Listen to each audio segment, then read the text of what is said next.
Mes chers compatriotes, message pour 2022 du président de la République, Mohamed Koussa. Je plaisante, bien entendu, mais pas tant que ça. D'accord, pas tant que ça, parce que j'aimerais vraiment vous transmettre un message pour 2022. Mais vous allez me dire, mais on n'est pas au mois de décembre, on n'est pas le 31, on n'est pas le 1er, etc. Pourquoi tu nous fais un message pour 2022? Parce que le 2022, c'est dans pas longtemps. On ne se rend réellement pas compte de toutes les choses qu'on fait parce qu'on est constamment dans la routine. Donc ce message que je suis en train de faire actuellement, c'est pour anticiper la nouvelle année. Alors que on n'est pas trop pro anticipation. L'objet étant toujours de vivre le présent. Par contre, il y a des choses qu'on a besoin de comprendre sur le temps qui passe. Et on est à un moment, à un stade de l'année, où il y a plusieurs mois qui se sont écoulés depuis le début de l'année. Et il serait peut-être temps, à un moment donné, de faire un bilan. Donc, mon message pour 2022, ce serait de commencer à faire le bilan avant que la fin d'année elle arrive. Pourquoi? Parce que la fin de l'année, on est tellement bombardé de promotions, de fêtes, de relâchements avec les vacances scolaires, de une multitude, une quantité astronomique de fréquentation, de sollicitation, qu'on en oublie le passage d'une année à l'autre. On oublie qu'on a franchi un cap et que petit à petit, on se dirige vers la mort. On se dirige vers la mort. Et nous, on est dans l'insouciance. On est dans les perturbations. En plus, 2022, c'est une année électorale. Donc, c'est-à-dire qu'on va nous mettre des tartines et des tartines de buzz, de sujets qui font des polémiques, parce que on est dans un moment où on ne peut manipuler les gens que par la polémique. On ne peut pas leur faire vivre une vie apaisée. Pourquoi? Parce que ceux qui sont aux commandes, eux-mêmes ne sont pas apaisés. Eux-mêmes sont dans l'excitation constante. Eux-mêmes sont dans un temps qui est extrêmement rapide. Mais pour les gens qui cherchent la paix, la sérénité, la construction, l'évolution, la progression, le développement, on ne peut pas se caler sur le même temps que celui de l'excitation. Alors on va anticiper un petit peu et faire le bilan. Le bilan, alors je vais vous donner une astuce, mais je ne sais pas si tu vas avoir le courage de l'appliquer. Le bilan, ce n'est pas quelque chose que tu fais au restaurant entre midi et 2 pendant ta pause déjeuner. Le bilan, ça demande une vraie introspection. C'est-à-dire que tu vas arrêter tout ce que tu fais.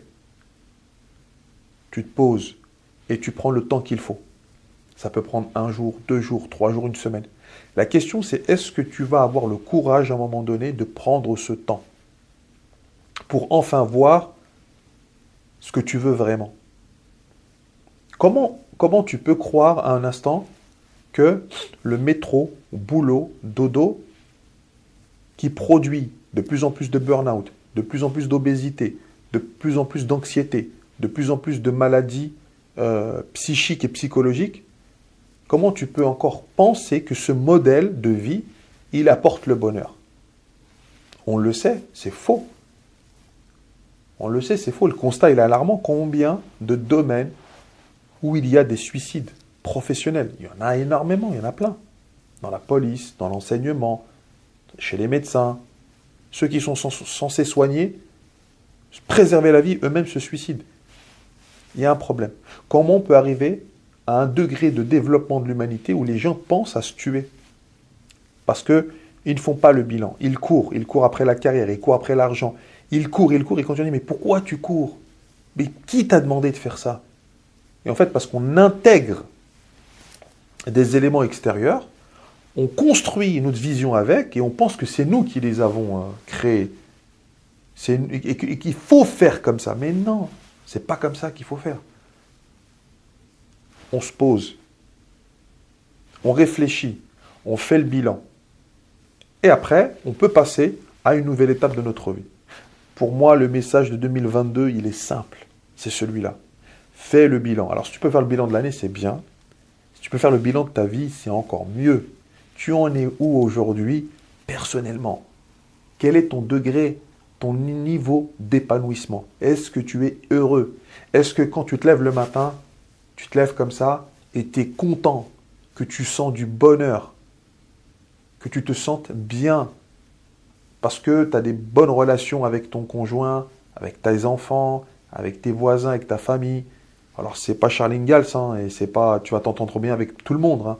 Des fois, il y a des gens, ils sont bêtes, il y a des gens qui sont dangereux, il y a des gens qui sont toxiques, et ça dépend pas de toi. Mais est-ce que toi, tu as fait ce qu'il fallait pour que ce soit bien? Et après, les autres, c'est pas ton problème, hein. Les autres, c'est leur problème à eux. Il y a des gens qui sont mauvais. Et ces gens-là, bah, c'est ce qui permet d'équilibrer le monde, hein. Pour qu'il y ait des bons, il faut qu'il y ait des mauvais. C'est comme ça. Si tu n'es pas heureux, dans la plupart du temps, tu te lèves le matin, tu es fatigué, ou tu en as marre souvent, ou tu sens des dépressions, tu sens qu'il y a des moments où tu as envie de tout arrêter, etc., c'est qu'il y a quelque chose qui ne va pas. C'est qu'il y a quelque chose que tu peux encore corriger, que tu peux rediriger vers la bonne voie. Le message de 2022, il est simple. C'est celui du minimalisme. C'est celui de l'épuration. Hein? C'est celui de, on va enlever tout ce qui est toxique. On va se débarrasser de toutes les illusions. On va se débarrasser de toutes les personnes qui nous embêtent, qui ne nous servent à rien, mais plus que à rien nous servir, ils sont dangereux pour nous. On va se débarrasser. 2022, c'est l'année du courage. On va avoir le courage de changer de boulot. Il y a des boulots qui sont nuls. Alors, ce n'est pas le boulot en lui-même, hein. Alors, quoique, il y a des boulots, franchement, appuyer sur des boutons toute la journée, ce n'est pas un boulot. Ce n'est pas un métier. Ce n'est pas un métier. Taper comme ça, devant un écran, ce n'est pas un métier, ce n'est pas un boulot. Et l'être humain n'est pas sur Terre pour ça. Il y a des ambiances de travail aussi qui ne sont pas géniales.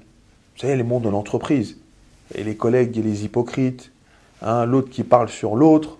L'autre qui conspire parce qu'il veut gagner 100 € de plus. L'autre qui veut ramener son copain ou sa copine alors que l'autre, il est plus compétent. Ça, c'est des règles dans des domaines. Personne ne vous a demandé de jouer les Superman et de les changer. Partez. Si vous vous sentez mal dans ce travail, dans cette ambiance, il faut partir. Mais oui, mais qu'est-ce que je vais faire? Mais c'est pas grave. Alors dans ce cas-là, continue de souffrir. Et après, va te boire de l'alcool, va prendre de la drogue, va te prendre la tête avec ton conjoint parce que tu te sens mal dans ton travail. Parce que tu te sens mal avec ce boulot parfois qui n'est pas moral, qui n'est pas humain, qui n'est pas bien, mais tu le fais quand même. Tu dis, ouais, mais c'est alimentaire et tout ça. Il y a beaucoup de choses que l'on peut faire aujourd'hui. On peut changer de voie. La reconversion professionnelle, c'est un sujet qui est extrêmement répandu aujourd'hui. Et quand bien même on a 40 ou 50 ans. Dire oui, mais c'est trop vieux. Ça, c'était avant qu'on pensait comme ça. Aujourd'hui, il y a d'autres voies de solution. Voilà le message de 2022, un peu en vrac, mais c'est pas grave, ok? C'est pas grave. Le courage, le bilan, sauter le pas.